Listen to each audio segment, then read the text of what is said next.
Hi folks, it's December, and if you're a musician, that means you're knee-deep in Christmas music. It's great fun, it's cheesy, and if you're a choral singer, that means you get to sing some wonderful carols and arrangements that are otherwise not around during the rest of the year. In this video, I'm going to present a mild theory perspective around what has got the reputation of being the best Christmas chord in all of choral singing. That is David Willcock's arrangement of O Come All Ye Faithful.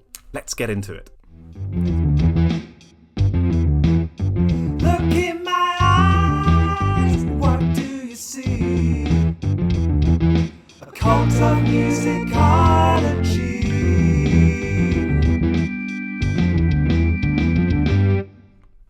Really helping there, Marv.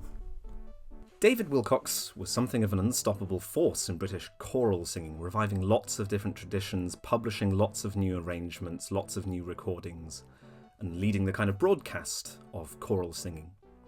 The best-selling Carols for Choirs from 1987 features lots of Willcock's arrangements of hymns and carols. If, like me, you grew up singing in church choirs, especially around Christmas, chances are you'll have used this book at some point. O Come All Ye Faithful is a traditional Christmas hymn, often attributed to John Francis Wade as composer, sometimes known by its original Latin text, Adeste Fideles. If you want to check out an interesting version, check out Bob Dylan's one from his album Christmas in the Heart. There are lots of verses in the song, including one usually reserved only for the church service on Christmas morning, verse 7. To create a sense of real drama, Willcock goes off the beaten path and brings in some really crunchy harmonies. Nothing outrageous in harmony, but perhaps unusual to find in a best-selling book of carols. Let's hear it.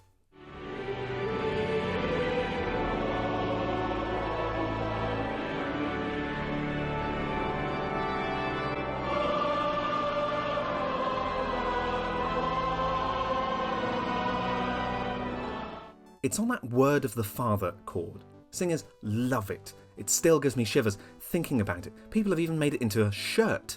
But what's so unusual about it? How does it work? I'm going to go over to the piano to talk through it a bit. So the chord we're talking about is technically a half diminished seventh on B. That means rather than major or minor chords, which mix up certain intervals in a particular order, it contains the same interval for the first three notes. That we call diminished, so it's made smaller, and then it has a major tinge on the top.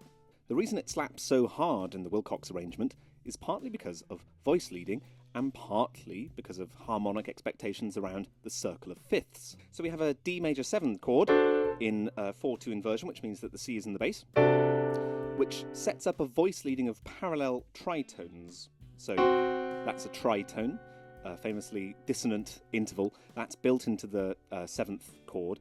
Because it then falls to the B, we have parallel tritones, which is just delicious. And also the rising E line in the top piano makes for a D7/9 chord, which is just delicious. Further than this, the expected B chords would set us up for a trip around the circle of fifths. But the minor interval of B to D natural upsets this, along with the chord spacing of a recognisably D minor-ish chord in the higher register, that is the dominant minor of the key that we're in. Hinting at dominant minor to frustrate expectations of harmonic resolution, that's quite reminiscent of somebody like Schubert or Liszt. It's a kind of modal blending where you borrow chords and harmonies from alternate versions of the same scale, something that Schubert loved doing. Now, I love this chord. It sounds really big. As a singer, your voice swells on word, anyway, owing to register. But with this enormous sound underneath, it's just gorgeous.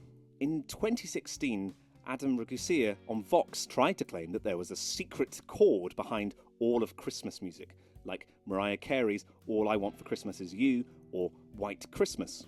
The chord, funnily enough, it's the same chord as the one I've been talking about here, though it actually starts on D rather than B.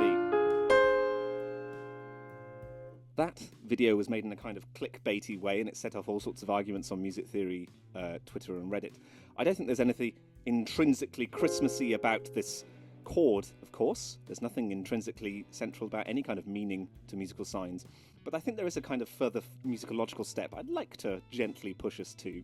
So the chord itself, half diminished seventh, if I play it like that, has a long history in European art music, especially as a representation of desire. When it's based in a very particular way, it's known as the Tristan chord, after Richard Wagner's opera Tristan und Isolde.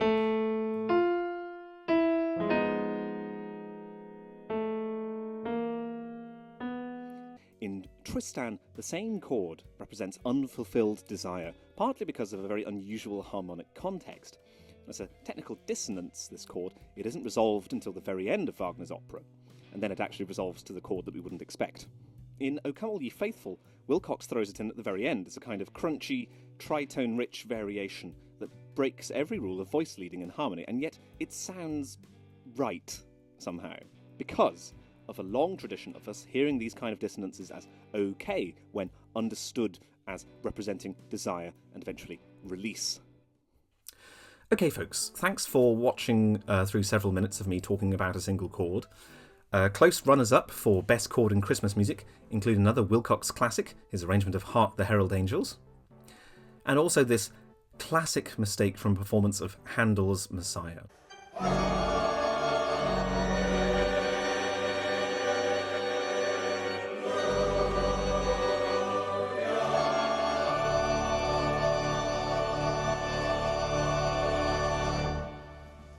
Thanks for watching through. If you liked this video, tell your friends, like and subscribe, leave a comment of your favourite Christmas chord, and have a very happy Christmas. Bye!